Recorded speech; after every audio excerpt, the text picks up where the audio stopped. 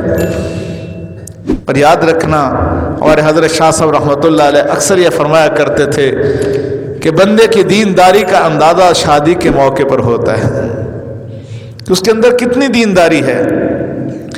آج افسوس کی بات ہے، ہندو جب اپنی بیٹی کو رشتہ ازواج میں منسلک کرتے ہیں، چاہے وہ مزدور ہے چاہے وقت کا وزیر اعظم ہے، وہ اپنے مندر میں لے کے جاتے ہیں، سکھ گردوارے میں لے کے جاتے ہیں، یہودی سینگاگ کے اندر لے کے جاتے ہیں، عیسائی گرجا گھر کے اندر لے کے جاتے ہیں، لیکن ہمارے ہاں کوئی بات نہیں جی، بس یہ ہے وہ ہے کہ چونکہ چنانچہ مسجدیں تو بیت اللہ کی بیٹیاں ہیں۔ حدیث مبارکہ کے اندر آتا ہے اللہ تعالیٰ جب ساری دنیا کو ختم فرمائیں گے، مساجد کی زمین کو اٹھا کر جنت الفردوس کے اندر رکھا جائے گا۔ اس سے زیادہ مبارک جگہ اور کون ہو سکتی ہے؟ آج اس سنت کو ہم نے چھوڑ دیا۔ تو نکاح کی تقریب خالص عبادت کی تقریب ہے۔ امام اعظم ابو حنیفہ رحمۃ اللہ علیہ نے فرماتے ہیں کہ معاملے کی شان اس میں مغلوب ہے اور عبادت کی شان اس میں غالب ہے۔ اس لیے تو اللہ کے حبیب صلی اللہ علیہ وسلم نے نکاح میں 3 آیات مبارکہ آپ نے تلاوت فرمائی ہیں۔ پہلی آیت جو ہے سورۃ النساء کی ہے، اور اسی طرح دوسری آیت آل عمران کی، سورہ آل عمران کی، اور تیسری آیت سورہ احزاب کی ہے، اور تینوں آیات مبارکہ میں تقوی کا ذکر ہے۔ تینوں آیات مبارکہ کے اندر افسوس کہ آج ہم نے یہ سب کو چھوڑ دیا۔ ہم نے کلمہ پڑھا ہے لا الہ الا اللہ محمد رسول اللہ۔ اس کلمے کے 2 جز ہیں۔ پہلا جز ہے لا الہ الا اللہ، اس میں ہم اس بات کا اقرار اور اعتراف کرتے ہیں کہ اے اللہ ہم آپ کے سوا کسی کی عبادت نہیں کریں گے، اور دوسرے میں محمد رسول اللہ، ہم اس بات کا اقرار کرتے ہیں کہ اے اللہ ہم آپ کے محبوب صلی اللہ علیہ وسلم کے سوا کسی کی تابعداری نہیں کریں گے۔ اللہ کے نبی صلی اللہ علیہ وسلم کی سنتوں کے مقابلے میں اپنی خواہش کو لانا، اس سے بڑھ کر اور بد نصیبی کوئی نہیں ہو سکتی۔ کہتے ہیں جی معمولی بات ہو، سنتوں کو چھوڑو، حائل ہے درمیان میں یہ دیوار خواہشات، یہ گر گئی تو سمجھو ملاقات ہو گئی۔ یہ خواہشات کی دیوار گلے گی تو پھر اللہ اور اس کے رسول کا قرب نصیب ہوگا۔ کہتے ہیں جی کوئی بات نہیں، مہندی کی رسم ہے، کوئی مسئلہ نہیں۔ مہندی کی رسم خالص ہندوؤں کی رسم ہے، خالص ہندوؤں کی رسم ہے، اس کا مسلمانوں کے ساتھ کوئی تعلق نہیں ہے۔ اللہ کے نبی صلی اللہ علیہ وسلم نے فرمایا جو جس سے مشابہت کرے گا کل قیامت والے دن وہ اسی میں سے اٹھایا جائے گا۔ کوئی بات نہیں جی، کوئی خوشی کا موقع ہے، ایسی خوشی کو آگ لگائیں جس میں اللہ کے نبی صلی اللہ علیہ وسلم کی بغاوت ہو۔ وہ خوشی تو نہ رہی، وہ تو بغاوت ہو گئی۔ باغی کو تو لوگ معاف ہی نہیں کرتے۔ یہ گانا کلائی پہ باندھا ہوا ہے، یہ کہاں سے ہے؟ اس کا یہ خالص ہندوؤں کی رسم ہے۔ کوئی بات نہیں جی، میں بلا تحقیق بات نہیں کر رہا، تحقیق کے ساتھ یہ بات کر رہا ہوں۔ اس لیے بندے کی دینداری کا اندازہ خاص طور پر شادی اور غمی کے موقع پر ہوتا ہے، تو ہم اس بات کی کوشش کریں کہ ہم ہر کام میں ایک دفعہ رک جائیں کہ اللہ کے حبیب صلی اللہ علیہ وسلم کا کیا طریقہ ہے۔ آج پوری دنیا کا کفر پریشان ہے کہ جو ازدواجی زندگی کا تصور اللہ نے ہمیں عطا فرمایا ہے محبوب صلی اللہ علیہ وسلم کے پاؤں کی خاک کے صدقے، وہ دنیا کے کسی مذہب کے اندر ہے ہی نہیں۔ حسرت کے ساتھ وہ کہتے ہیں کہ کاش ہمارے گھروں کا ماحول بھی ایسا ہو۔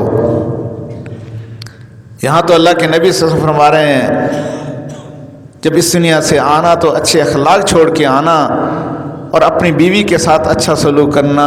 فرمایا اس کے گھر کی دیوار اور میرے گھر کی دیوار ساتھ ساتھ ہو۔ اللہ کے نبی صلی اللہ علیہ وسلم نے فرمایا نکاح جو ہے نا یہ فطری خواہش کو پوری کرنے کا آسان طریقہ ہے، لیکن ہم نے اس کو مشکل ترین بنا دیا ہے، تو سنتوں کو چھوڑنے کی وجہ سے اس لیے زنا آسان ہو گیا، نکاح مشکل ہو گیا۔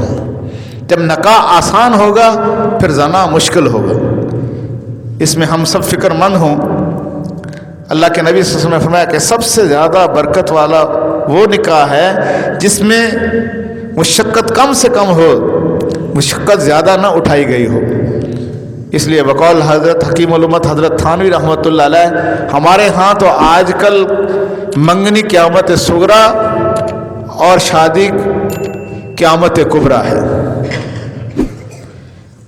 اتنی رسومات بلکہ سادگی کے ساتھ نکاح کیا جائے، اور یہ جو نیتا وغیرہ ہے یہ بھی بالکل ہندوؤں کی رسم ہے۔ الحمدللہ میں نے پچھلے ہفتے کسی جگہ بیان کیا، انہوں نے بہت بڑی مطلب کہ 4 نکاح تھے، انہوں نے کھڑے ہو کے اعلان کیا، میرج ہال میں اعلان کیا کہ ہم یہ رسمیں بد نہیں کریں گے۔ اگر دیکھا جائے اس کی تفصیل میں جائیں تو علماء کہتے ہیں سود بھی ہے اور یہ قرض بھی ہے، اور آج تک آپ کو کوئی بندہ ایسا نظر بھی نہیں آیا ہوگا جو نیتا لینے کی وجہ سے وہ خوشحال ہو گیا ہو یا اس کا قرض اتر گیا ہو، الٹا پریشان ہوتے ہیں، اس لیے کہ اللہ سے نظریں ہٹتی ہیں، اس پہ لگ جاتی ہیں، اور جو اللہ سے نظریں ہٹاتا ہے اللہ اس کو رسوا کر دیتے ہیں۔ میں اپنی طرف سے نہیں کہہ رہا، یہ حدیث قدسی کا مفہوم ہے۔ اللہ مجھے اور آپ کو، ہم سب کو شریعت اور سنت کے مطابق زندگی گزارنے کی توفیق عطا فرما دے۔ وآخر دعوانا ان الحمد للہ رب العالمین۔